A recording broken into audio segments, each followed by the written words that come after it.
6-7 पत्री माझ्या झाले. वरच्या बाईने दिले तर मला 200 रुपये धर म्हणे त्याजवळ खर्चायले. मी आणलं दे म्हणलं बाई मी केव्हा पत्री देईन. मग अचानक ही रेष आलो म्हणे मला जायचं म्हणे घरी म्हणे पाहुणा येणार आहे उद्या.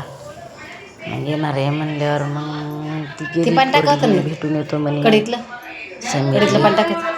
मोठ्या पोराचा हात मोलडात त्याच्यासाठी टिचला जरासा. मग मी काय केलं 200 रुपये ते सोनाजवळ दिले ना म्हणलं याचं का नाही डाळ गूळ साखर आण. हे देवाचं प्रसाद आहे देऊन टाकलं. तर काय करायचं माहिती का टेन्शन येते तर थोडं थोडं खायचं बाईनं देवाला मागून आणून हे त्या साधू बुवा असते का नाही त्याने घेऊन आले.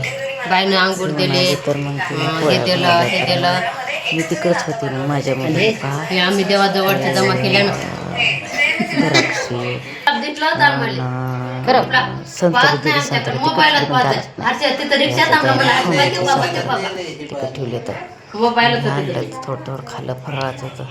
मग तिला देऊन टाकलं या पोरीनं. मग तिनं काय बघा पाणी सांडलं ना. मग बाया पोळ्या बनवल्या त्याच्यासाठी म्हणजे पाहुणा का राहत नाहीत. आणि मी ते पैसे आणले त्याच्यात या पोळ्या बनवल्या पुरणाच्या. यांना मग काय तसं वाटेल लावायचं.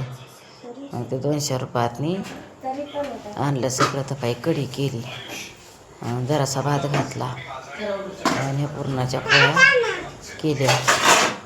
तर म्हणलं काय तसं धाडा माय चांगलं वाटत नाही ना इतक्या लांबून इतक्या दिवस राहिले म्हणून. तर बाई थकाने मग जेवण चालू केले.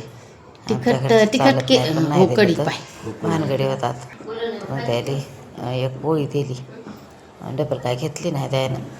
आणि मग जेवण राहिले होते. तर मग सगळे जेवायला बसले बरं का हेच नाही. पण मी येत दाखवले फक्त.